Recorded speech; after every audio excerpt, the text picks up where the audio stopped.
It is time. Shark's in the water. Our shark. There's a Sharknado coming. Dragon sharks? Are those sharks with laser beams attached to their heads? Welcome to the Sharks. I would like to welcome all of our listeners around the world to the number one, I should say, up and coming back to number one movie podcast on the internet, the Real Sharks Podcast. That's right. Censored by YouTube. And of course, always rocking and rolling from 20,000 Leagues Under the Sea, from Tokyo Bay to Santa Cruz to New York. We thank you for listening.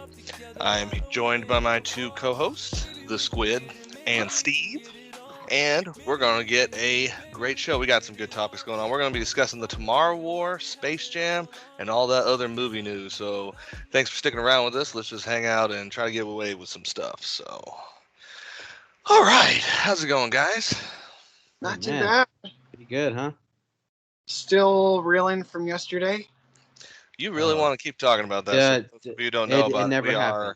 we are, you know, for those of you who are listening, we are in fact based in the old Grand Canyon State, the state so far south it's red, Arizona.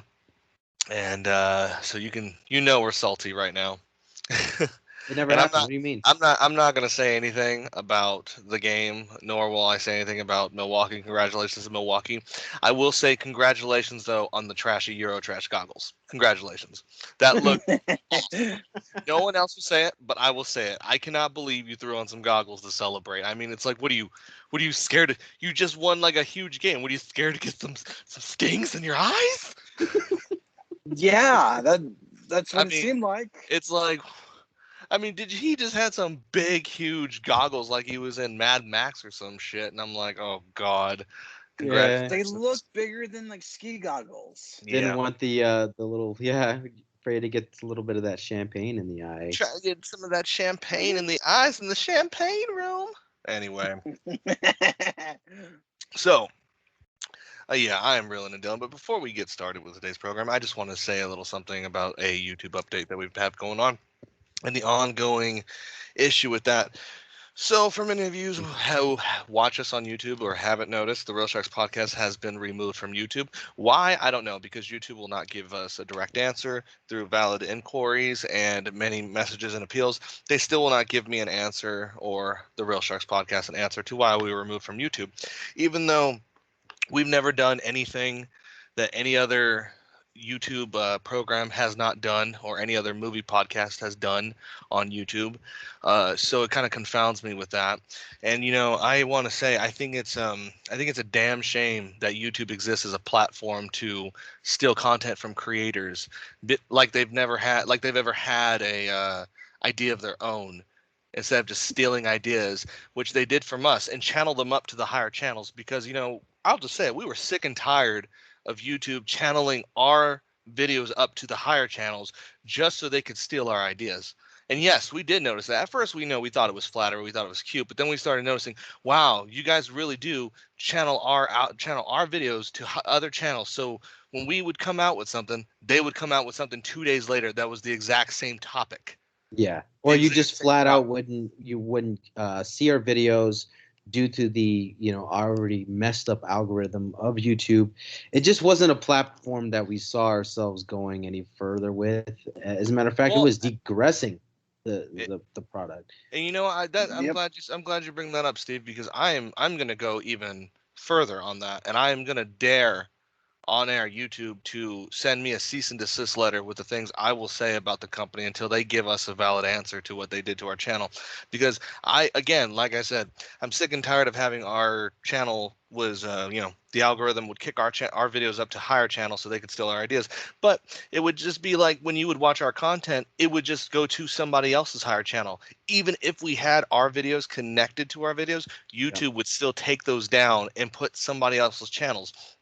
And I want to say something too, and this is going to be the last bit before we move on to our program, my audience, I promise. Trust me, I'm salty, but I'm not going to rub it off on all of you. It just really makes me angry that YouTube thinks it can rule the movie review world, because that was exactly what our channel was established to be, was not the top 10 channels that YouTube has, and we explicitly put that out to YouTube. And it's a real shame, because YouTube exists with an algorithm that makes people go to right wing extremism and fascism. They placate towards pedophiles with that algorithm. um they do everything in their power to make sure small channels like us stay small, while giving huge platforms. And I'll say it right here, and if you're a fan of his channel, I don't care. Kill count, that's not a channel. That's not a movie review. Counting the deaths in movies, that's probably the dumbest thing I've ever heard. And for YouTube to give channels like that higher exposure shows exactly what YouTube really cares about. They don't really care about movies or about any type of criticism. They want their type of criticism. That's all they want. And all those channels that they have, Mojo Media, that was one of the reasons we started this channel, was because Mojo tells you absolute bullshit. And they take it as fact, and YouTube pushes it as fact. Case in point, go find the video, my audience, where they talk about 50 First Dates. They talk about how 50 First Dates is based off a true story. Me and Squid actually ended up getting a fight about this one night, because we looked it up. I was actually saying, no, Mojo said this is based off a true story, and we looked it up. It is a tiny, tiny sliver a part of that story that makes it something that Mojo can say, it's based on a true story, but it's really not. It's not based on anything. And so for you, my audience, and I know our listeners here are the smart listeners. I know you guys are the real movie critics, and you know what we're talking about. And we know that you guys know what we're talking about. So we're just going to continue on without YouTube. And I'm just going to say it right here, because I don't have to abide by their censorship, and I don't have to abide by their rules. Fuck YouTube. I am smoking and drinking on air. And I love it. All right. So I'm sorry about that, my audience. We just had to get that off our chest. But I don't know. What do you guys feel about that? Do you guys have anything to say towards YouTube? Because No, man. I'm gonna tag them in this video.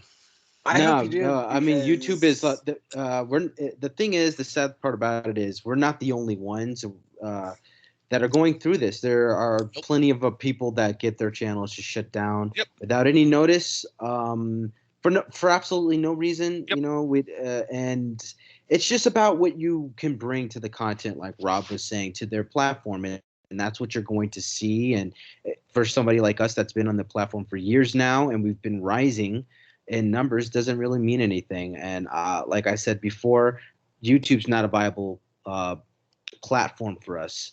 So I think the show is a little too much for something like that. Too critical for YouTube. Yeah, and we're moving on to a different direction. Even though, surprise, my audience, and this may be a shocker, but we don't want to lie to you. We own stock in Disney and Netflix. That's right, we do. As a show, we do. That may be surprising for any YouTube person that may be here. They go, what?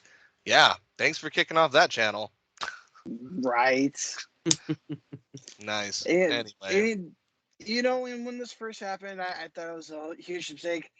Even I tried to email YouTube about trying to get an answer. Email to YouTube. I never got an answer back. At least Rob's the only one who got a chance to hear back from them. And then they played with me too. At first they said, "Oh, your channel might be hijacked," and they just did that on Twitter to make themselves look good. But again, we're moving. We're going to be moving on from this. So again, like I said, fuck YouTube. But we're going to continue on with the show. We thank you all who listen to the show, who have watched the show for the number of years that we were on YouTube. Like I said, the show is by in no means leaving or stopping. We're just moving to a different platform. We're just getting more edgier. We're growing. So let's go ahead and get on to that movie news. So, I don't know if you guys have seen this. There is actually a Army of the Dead prequel in the works now called Army of Thieves, set to release in the fall. Yay. Yeah. Cool. I saw like the little bit that was on I think Facebook about it. I'm thinking, okay. Why though? Why does this need to happen? It's because they're following the story of Dieter, the safe Kraken dude. Yeah, that's fine, but why is this movie happening though? Like, what did the movie Army of the Dead was? We've discussed it. Yeah, it Wasn't that? has a 68% on Rotten Tomatoes, a 5.8 out of 10 on IMDb, which is pretty close to what we gave it on the show. So Yeah. nice job, everyone who agreed with us. And Metacritic gave it a 57%. 70% of people like this movie on Google users, which is not actually very good. Actually, usually I see that number higher, even for a bad film. And that's Google users, but I feel like overall the critics of this film, they kind of were like, yeah, this is not a film I want to watch again. And this is on Netflix. So, you know what I mean? You could run the numbers of how many people that own Netflix. So now they're cashing in on this movie again. And what does it say that they have a sequel in the works for the film that just came out this year? Ching. You know? That's what it is. Yeah. So you can All it tell is. that they knew that Army of the Dead wasn't going to do well when they already had a sequel booted up to come out literally in a couple of months. So Army of Thieves, well, I guess so. Yeah, or yeah. I don't even know what. I wonder what this one's going to be about, huh? Is it going to be about stealing something? I wonder what that film's going to be about. Who knows? Right. It's a mystery that only Zack Snyder can tell us, apparently. Anyway, fuck you, Zack. So let's go ahead and. Do you guys got any movie news today for us? Anything interesting? No, that was a good one right there. I don't know if you guys have seen it, but the trailer for Jackass Forever just dropped the other day.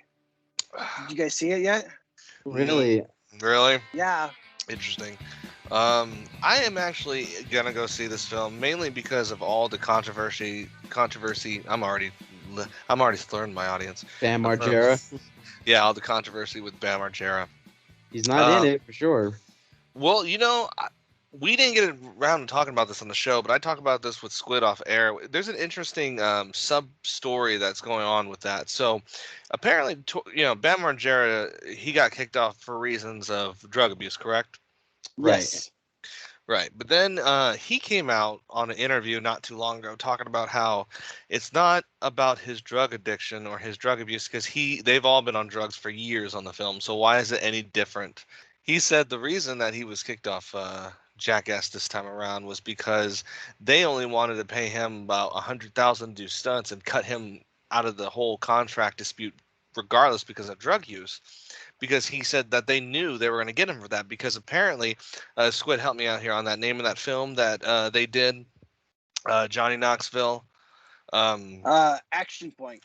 Action Point, yes. The film Action Point actually cost Johnny Knoxville and his producer.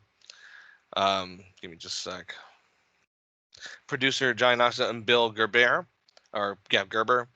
Cost them actually quite a deal of money in the realm of it had a budget of 19 million, and most of that actually ended up being owed to Paramount. So he says the reason that he was kicked out was because they could cut him out of the 4 million and be able to make whatever they make on this movie to pay Paramount back. So that was his reasoning behind it. Whether you want to believe him, that's up to you. I just think it's an interesting point because I actually didn't know about Action Point until he mentioned it in this interview, and I was like, Action Point? I vaguely remember that film. And do you remember that film, Steve? Yeah, vaguely. I don't really remember too much though. I remember the name. It's a standard plot about apparently Squid's like, it's a true story, he once told me, but I said, Squid, this is like every I don't give a shit. This is like every other story ever done. So let me tell you, Steve, let me see if you can guess the story. So it's about a rundown theme park, right? That's getting ready to get foreclosed by the big owner. So what do they have to do? Make the rides better. Oh my God, this is based off a true story. This sounds like every single plot that's ever been done in history. We gotta, we gotta. Doesn't it sound like an '80s movie? We gotta save the mountain. Yeah, or like a '70s movie. Right, that's what I'm saying. So that was this film, and apparently it was a disaster. It only boxed office 5.1 million. So there you go, a budget of $19 million. Budgeted 5.1 million. It even has a 15% on Rotten Tomatoes, and I've never seen a movie at 15% before. Yeah, it has a That's 5 like the 1 out of 10. Yeah, even on IndieWire, it has a 0.5 on it. That's so bad, and That's I've terrible. seen the movie. That's terrible. It's terrible. I mean, even Johnny Knoxville got injured while making this movie. Right, and so this cost them a lot of money. So what do you guys think about that? Do you think it has to do with? Be honest. Let's just be honest here. Do you think it? Because I've grown up watching the Jackass guys, and I always knew these guys were on drugs forever. I mean, it's obviously they live this hardcore, crazy lifestyle, stunt, life. I mean, we've all seen them kind of take a fall, but it's just really interesting to see that this is finally boiled over into a breaking point in which they can't even collaborate on one of their projects, which was actually Bam Margera's idea to begin with CKY2K. And it's just, while I feel for Bam Margera, at the same time, I don't feel for him because, I don't feel for him. Yeah. Because I've seen the dark side of the podcast with Squid when he has his substance abuse issues. God. His addiction to aerosol to aerosol cans it was overwhelming. He was actually featured in one of those interventions. Yeah, I mean, sure. What do you think about? I'm walking on sunshine. Oh God. I'm not gonna lie, dude. It's sad, but that is a hilarious thing from Steve-O. Speaking of him, bro, like, what do you think about him coming out?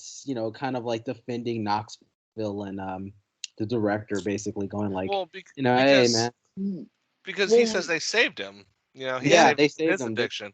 But I just think it's kind of funny though, because it's like not everyone is treated the same, and not everyone's problem is the same, and not everyone's therapy to get better is essentially the same. You can't just throw every single person in rehab and think they're going to get better. Some people have to go to the rehab with horses, and they have to touch horses to.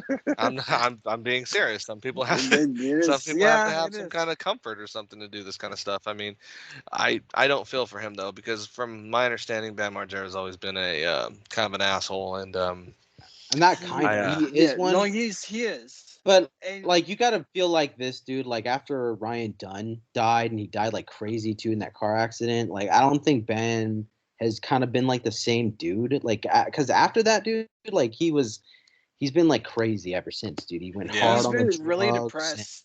While everybody else is like kind of rehabbing themselves, like Steve-O, turning their lives around. He's just been. So what you guys are saying is maybe he should do the movie for free and just take the jumps and the plunges, right? Yeah. Basically, I don't know. Steve just brought up what I was going to bring up. Listen to you, murderer. Him and Dunn were best friends, and then they had that brotherly connection. And just when Dunn died, I think now Bam when took you it say the brotherly, you don't mean it like in the terms of literal brothers. You mean it in the terms of the way black people say it, correct? No. Dear God, no. No, that's what you. Rob. Okay. I was just making sure. No offense, Steve. I just like how far like Squid was gonna backpedal from that comment. No, I wasn't backpedaling. Sure. No, Rob. It was like Jeff Van Gundy's COVID joke the other night. Oh my God. Bad. All right, let's go ahead and move out of the movie news because it was short movie news, but I actually want to get to some reviews because these reviews are going to take us a minute here because I can tell it's going to be a pow battle here. Two controversial movies that have came out as of late. So let's talk about the one that I predicted that was going to be hot as fuck. And believe me, it torched the nets. Let me just say, it torched the screen, and that was Space Jam: A New Legacy, 2021. So, for those of you who don't know, when I go on social media and I put a movie, when I literally have the quote, "This shit is hot," I hope many of you know I am not serious. This usually means I think this film is going to be not even a car crash, like a dumpster fire. Right, yeah. So get that in your mind now. Flinging bag of food. When he means hot, does he mean good? No, he means literal flames. Dumpster fire. It's the biggest dumpster fire you can possibly imagine. Like two homeless guys starting one and then having another one get thrown in there as a sacrifice. So, Space Jam: A New Oh. Legacy, starring, of course, the King, LeBron James. Uh, it's had a lot of directors. Had Malcolm D. Lee, Terrence Nance, the original director. Wow, I didn't know this. Malcolm D. Lee, Terrence Nance, the original director of the film, left during production because of creative differences with Malcolm D. Lee, taking his place Justin Lin, Malcolm D. Lee. Yeah. Wow. Okay. That's interesting. Did It not was know smooth that.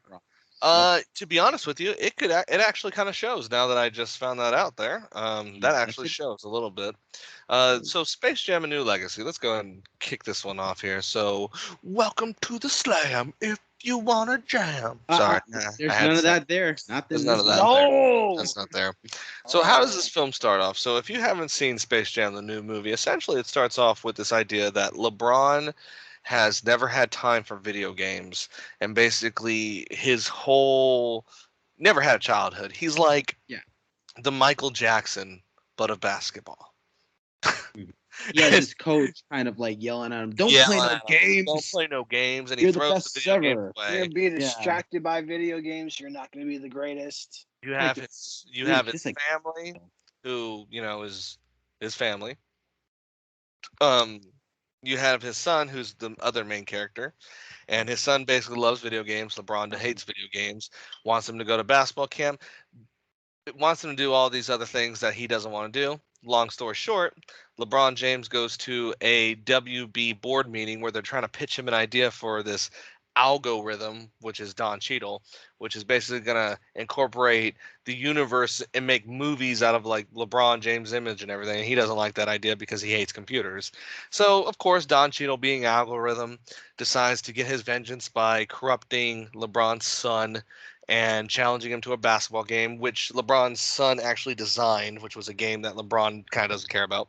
And basically, LeBron has to get anybody from the WB universe to be a part of his team, in which basically just becomes the Looney Tunes, which I thought was kind of interesting. His son gets, NBA superstars, Damian Lillard. Who are these WNBA stars too, Steve? We the got W Anthony Davis. no the WNBA stars. The girls. Oh, the W. Oh, we got Dana Taurasi and Nika Okajama. Yeah, she's from the she was on the both of them. There's two of them. It's really hard to say both of their names, but they're sisters. They're on the LA Sparks. Yeah, you would know that, Steve. Yeah, and then the other one, Diana Taurasi, who's on the Phoenix Mercury, Right. and they were calling her like the White Mamba because she kind of played like Kobe, and that was gonna play into this movie. She is the White Mamba, Steve. She is the White Mamba. Okay. Let's get back. Let's get back to that. The Mercury are a goddamn dynasty, Steve. Yeah. Unlike the Suns. Oh. Anyway. It stinks, but it's true. Too soon. It is true. Anyway, so yeah, of course, LeBron plays Don Cheadle, and of course, his son sees the error of his ways, joins the Toon Squad. They have a game which they do this insane, which LeBron has been trying to, it was almost basically a trademark step, go through, step back and shoot, would glitch the game and make it so they could win. And basically, because Don Cheadle's cheating, long story short, of course they were going to win. You knew they were going to win, so. Let's go ahead and break this one down. So let's go around today. So Squid, how did you feel about Space Jam? On a scale from 1 to 10, what did you think about Space Jam? Honestly? Go ahead. A 2. Real Sharks. I thought this movie was a 2. A 2 out of 10, you mean, right? 2 out of 10. 2 out of 10. Okay. Why? Steve? Why? Just because this movie was stroking the ego of Warner Brothers. I mean, it was... Yeah, they got the Looney Tunes in it, and that's what they made the movie kind of seem to be. That this was supposed to be the sequel to Space Jam, but going off to all these server-verse worlds, implementing other movies and characters, I felt like it was just let's stroke the ego of Warner Brothers. And I even said this before to somebody else. I said, it was like one of the scenes from Ted when the Christian news guy says, "Look what Jesus did! Look what Jesus did!" This was like a way for Warner Brothers to say, "Look what we've done! Look what we've done! Look what we've made, created, produced, all these things." That's fair. That's I a don't fair. know, man. That's a fair criticism. Sorry, I was smoking my pipe here, my audience. Steve, so what did you think of Space Man. Jam? All right, so I guess here comes the controversy, right? I have watched this film now twice. Once with a child present, and once Likewise. kind of with the child and kind of not, just so I can get the impression. And I've got to say, I didn't hate it, but I also didn't like it one bit. And it's for the same things that Billy has said. Like, I think it was basically a commercial for WB at some points, especially the second half, where you have like literally every single WB copyrighted animated person or film, anything that had to do with WB was in it. But again, it's like a quote I saw. It's like, was this movie bad because I'm in my 30s, or is it bad because it's bad? You know, the child that I was with liked it. Like, they were like, "This is cool." Like, when he was doing the whole like style points in the game, and the whole thing when they're like, stopping time from Damian Lillard's character. I thought it was like kind of lame, right? But I didn't hate it. Like, you know what I mean? I wasn't like going, "This is the worst thing I'm seen ever." But I wouldn't give it a 2. I'd probably go like in the middle of like a 5 or something. So, I actually agree with all your guys' stuff. Except I'm gonna be a little bit more controversial because when I said shit was hot, I mean this one movie was a little hot. I'm just kidding. No, it wasn't. So I'm gonna talk about let's just talk about what I liked first. First of all, I give the movie a solid. Now, I tweeted this and I still stick by it to this day. It really depends on what day of the week you're gonna ask me whether I like this film or not. True, yeah. Because let's just be honest, Space Jam is not the greatest film. Space Jam, I think, is a solid 7. I mean, just a solid 7. That's all. I mean, it's just an average good film.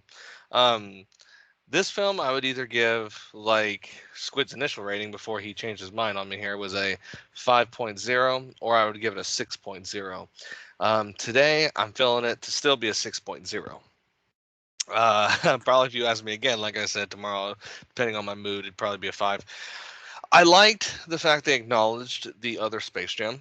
I think that was very important because I think one of the most worst things a sequel can do is be a sequel and totally not give any homage to the original or pretend like the original didn't exist. So I liked that aspect. I liked that. So I'm gonna go what I liked. I liked that aspect. I liked the father-son dynamic. I liked the messaging. Even though LeBron's, we'll get to it, was terrible in his deliverance of it. Yeah. I thought the father-son message was great. How you should respect your son, respect your kids, even if they're not, because your kids aren't you. Your kids aren't necessarily going to be you. So Yeah. I thought that was a good message. I liked seeing the Looney Tunes because I like the Looney Tunes. I love the can't help it. Looney Tunes. Yeah, I love Looney Tunes. I love I seeing. love the Looney Tunes. I loved seeing them. Our generation grew up on the Looney Tunes, so it was nice to see them. I liked that aspect of the film. I thought the visual effects were great. I thought the um I thought Don Cheadle carried the film so well. I never knew Don Cheadle could be so charismatic. He was the film.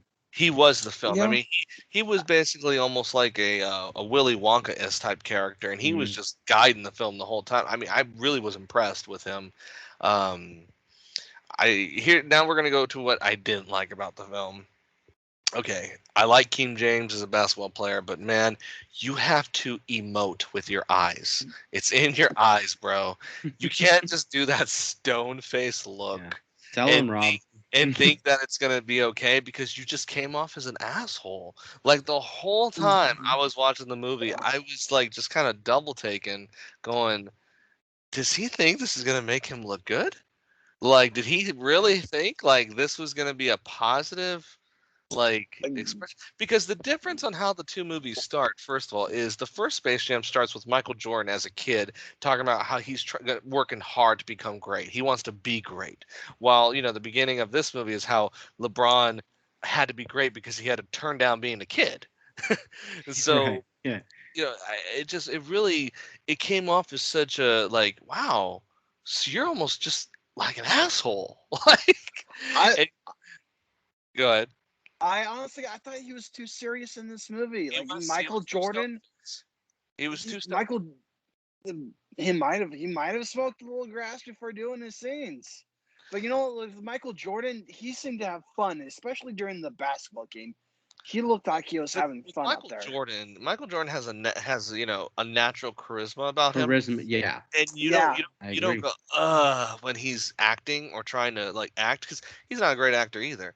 But LeBron, I generally was like, I I was a wasn't little cringing. surprised I by wasn't that. cringing, but I was like, come on, bro. Yeah. Like, as Do well as better. I do, you can do better than that. I mean, hell, I can do better than that. And I Like have the like and you're talking to a guy who look, I have the stone face too.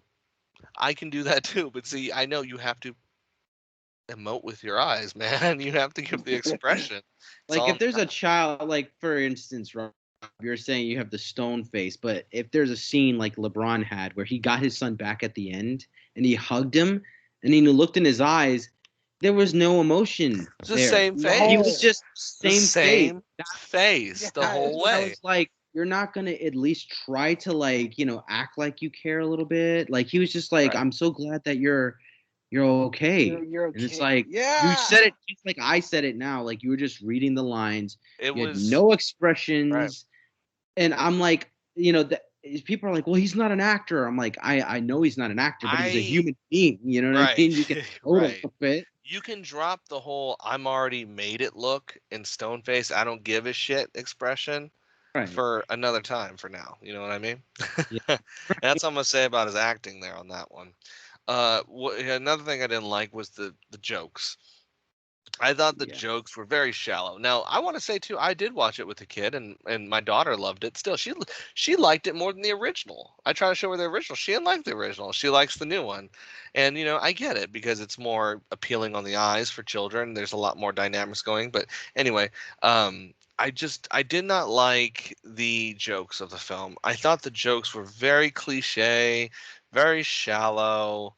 Like some of the jokes were funny. Like for example, I think a shallow joke is King Kong ain't got nothing on me, and they show Kong like Yeah. Yeah. it's like set up to be a joke, like set up. Or there was just but there were some jokes like that were funny. Like I thought Don Cheadle's posterized, damn it. Like I thought that was good. He didn't At say the damn. end, yeah. Yeah, Now that's I thought fun. that was funny.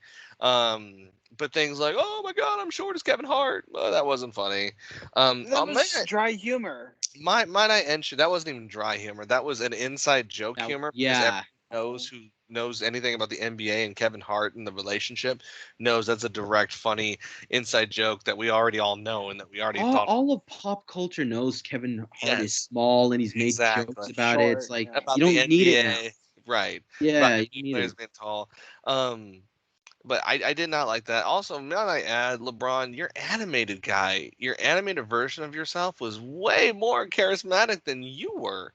Like that. There's a reason, and that's the reason they animated him and not Michael Jordan in this movie, was because of the charisma problem. I think honestly, and I'm not trying to be too harping on that, but I just want to say that's exactly the reason. I did not like either the ego stroking of WB didn't bother me as much as it bothered you guys because, we've seen Ready Player One, and as everyone knows, I've loved wizards. I'm kind of used to that when a movie is gonna be a studio stroking movie. No offense, you should go into it expecting that, and I did expect that. And while I thought like when they brought the Gremlins in, for example, I was like, oh yeah, Yeah. gotta remind us that Gremlins is still around. Gotta Mm. remind us like some of it was like but then other parts I thought was fun. Like I liked like I liked Wile E. Coyote. in Mad Max because, as you guys know, I hate that film. And when he's doing the blowing the spray paint on his mouth, I thought that was great. I liked when they put LeBron James in some of these universes too, but that was fun, but a very confusing part.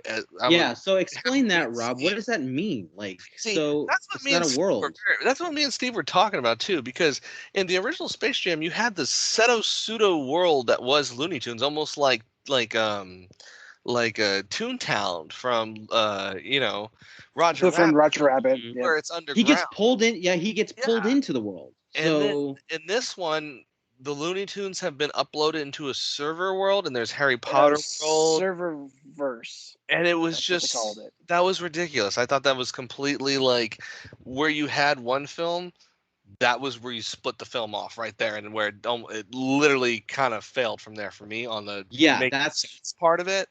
But anyway, that was a big, huge like the hell.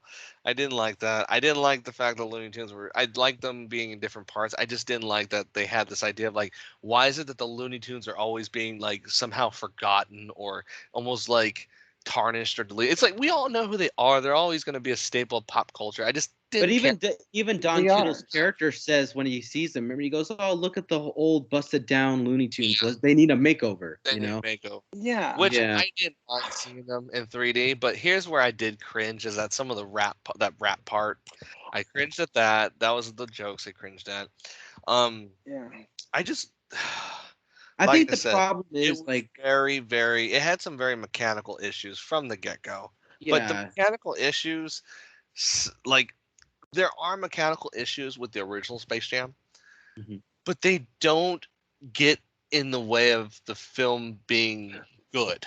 You know what I mean? true. This one Yes. They had a work around lot it. of things that were mechanical about it that was like, oh, LeBron's acting. Why the hell is there a serververse? Why the hell is it like this that you just are going, what? Like the whole Also, Toon Squad versus, or not Toon Squad, but the Monstars versus the Goon Squad.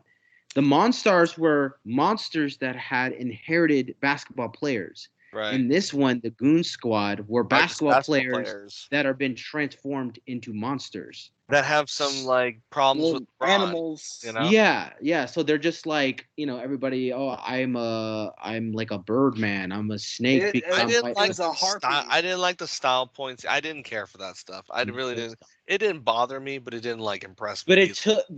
like, so me and Rob were talking about this obviously off air about in the original Space Jam when they came down to the game, they would do like they dominated, right? That's Hmm. what they do. They dominated in the first quarter, and you saw them basically like take like all of these things. Remember, they were like slamming dunk and they were doing Yeah. all this stuff, but it was still in the realism of the game, right? Right. And right from the get go, the kid does a jump ball and he jumps like 1,000 feet in the air. And then, like, within the first 2 minutes, they're up by like 1,000. The Monstars, there was a joke in the first movie where remember when they were scoring so many points that it said something like, "Does it even matter?" At Yeah. or something like It that. seems pretty one sided, doesn't it? Yeah, Yes, yeah, that's what it right. said. It Yes. said Yeah. something like that, right? So that was a joke. Like that was the funny part, but it wasn't out of the range. Now they're putting that 1,000 point thing in your face. I don't know if it worked. It just was And stupid.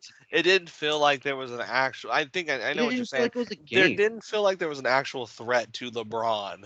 Like Yeah, he was, Yeah. like there actually seemed like kind of a thing where you thought the Looney Tunes would lose a little bit, but you didn't think at all that they would lose in this yeah, movie. they There was came no, back. yeah, It's like the rap battle that was worth all 500 points. They didn't score a basket. Oh, right, he did this one thing. You know what I mean? Where there right. was a smoke screen. They did a alley oop. That was cool. That scored like 50 points. It wasn't like there wasn't a lot of umph. Even when they did the infamous Space Jam, where like Rob Oh, said, when he he's like, "Bam, hits the. posterized." Posterized. Now, would you That made me laugh. do you want the posterized or do you want the infamous, Michael Jordan actually turning into a tune with the long extra, arm? That was cool, right? The I Stretch actually kind of like them Armstrong both. I one. thought they were both funny, to be honest with you. I can't take either one. My favorite joke of the whole movie, I'll just tell you all right now, and then we're going to move on to our next review because we're running on this one. Um, I thought the best joke of the whole damn movie was when Damian Lillard got in there and he they got the Roadrunner in there, and He served him up Oh yeah, served he him up the coyote, the and the coyote's coyote. face is just slowly. Oh, so Yeah. happy. slowly like, Yeah, that was probably like the only thing that I truly enjoyed about this movie was just that the Roadrunner in the grasp of the coyote almost eating that guy. that was funny. All right, so let's go ahead and move on to probably, I'm gonna actually be honest, so far I would say the best film of the year, and I'm saying so far the best film of the year. Many people may disagree with me on this one because I'm looking at the rating right now, and apparently it has a 6.6 on IMDb. That's just IMDb, and that is going to be the Tomorrow War. That's right. This is the 2021's Tomorrow War, starring Chris Pratt. It was directed by Chris McKay. Writer was Zach Dean. Also starred Yanova Stravoski and J.K. Simmons. Tomorrow War, for those of you who have never seen it, interesting film. It's actually, I won't lie to you, my audience, I enjoyed this film, but it is like every other invasion film you've ever seen in a lot of ways, but it borrows a lot. Story is basically about Chris Pratt living an everyday American life, and they're watching a game in which people from the future come back through time to tell the present that in 30 years the human race will go extinct because there is a alien race that is smarter, stronger, more powerful than they are, and they need the past to help the present. First thing I said in this film, and that's the movie in a nutshell. I'm not going to tell everyone too much about this film. Well, I guess we will. So basically, the film, Chris Pratt goes to the future. The white spikes, as they're called, are vicious fucking aliens like you've never seen before.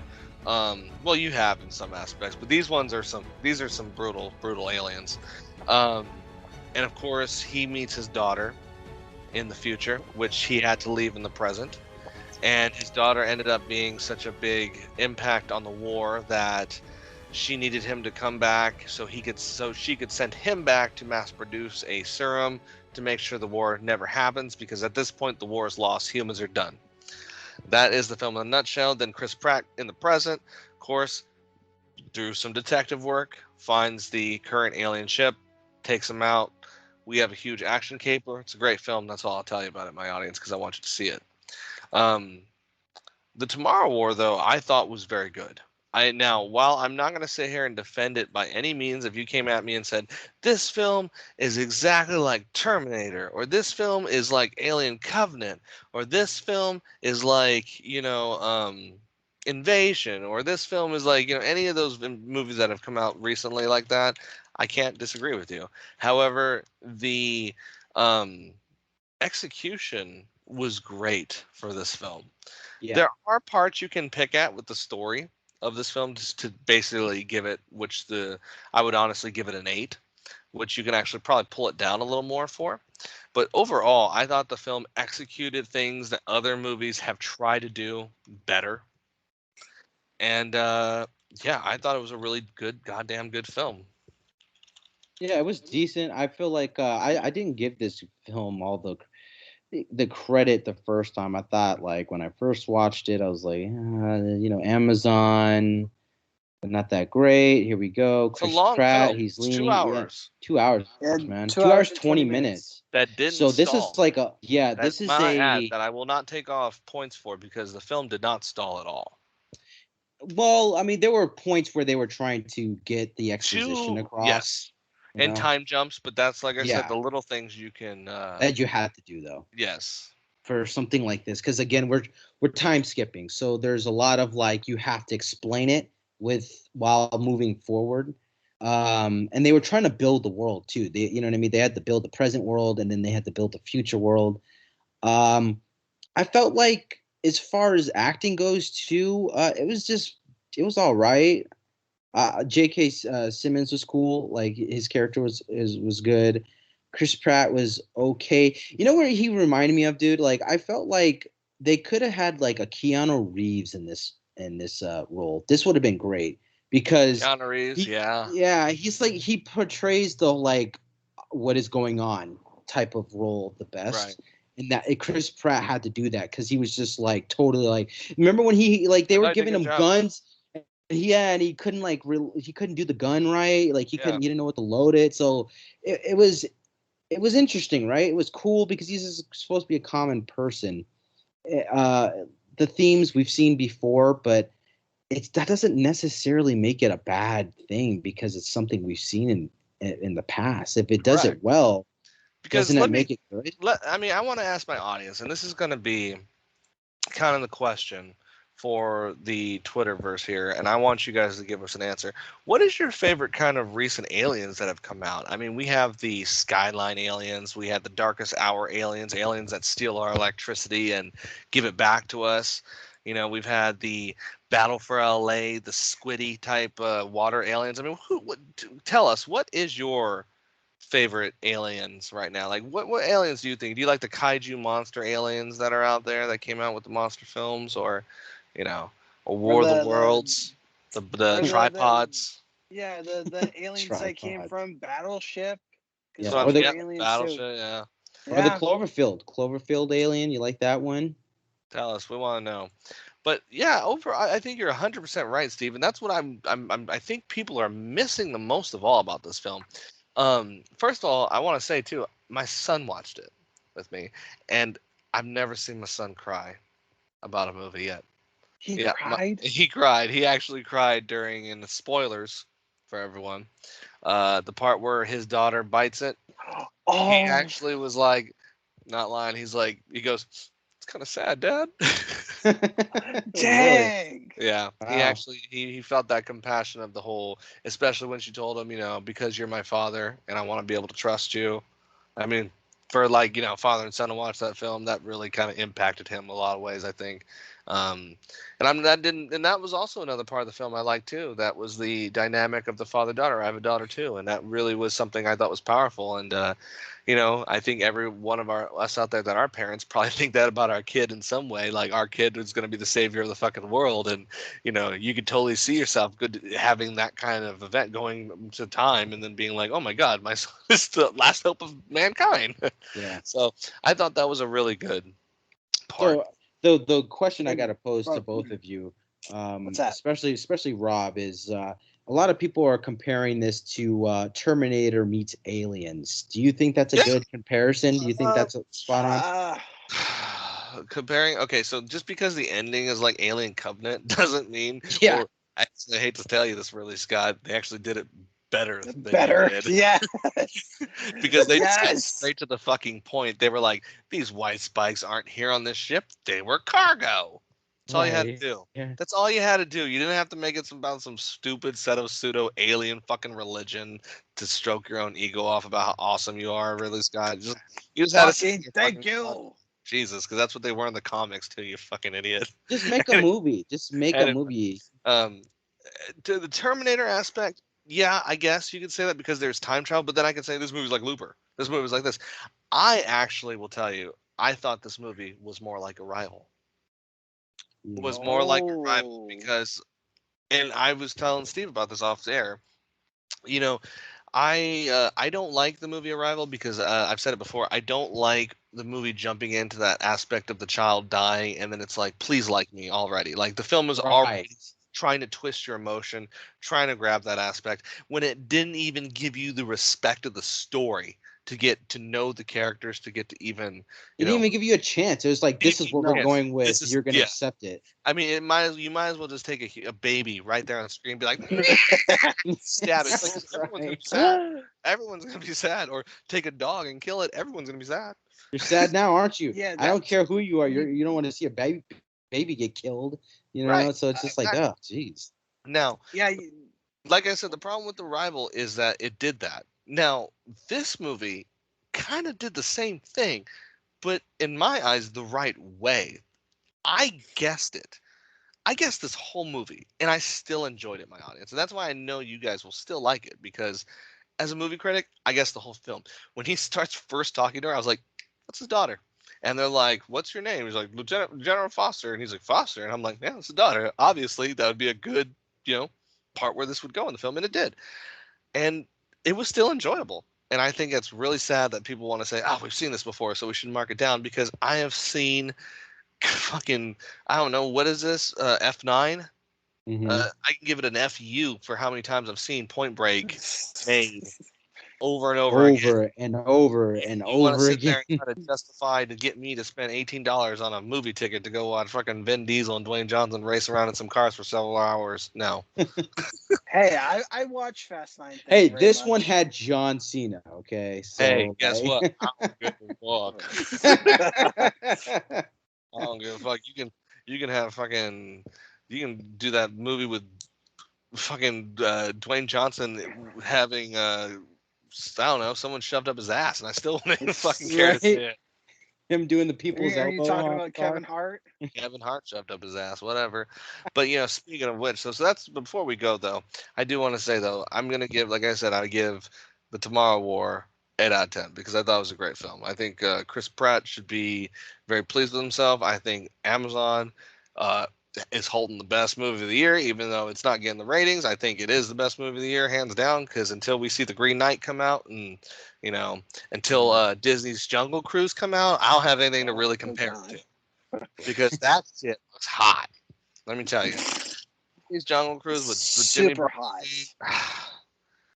Damn, dude. Did you see the fucking green screen magic? I mean, they're pretty much in the same position the whole film, it looks like.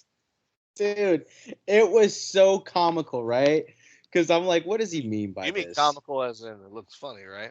Dude, I mean comical in all sense of like The Rock in some type of like, all right, so like the concept is he's in this boat, but avoiding missiles.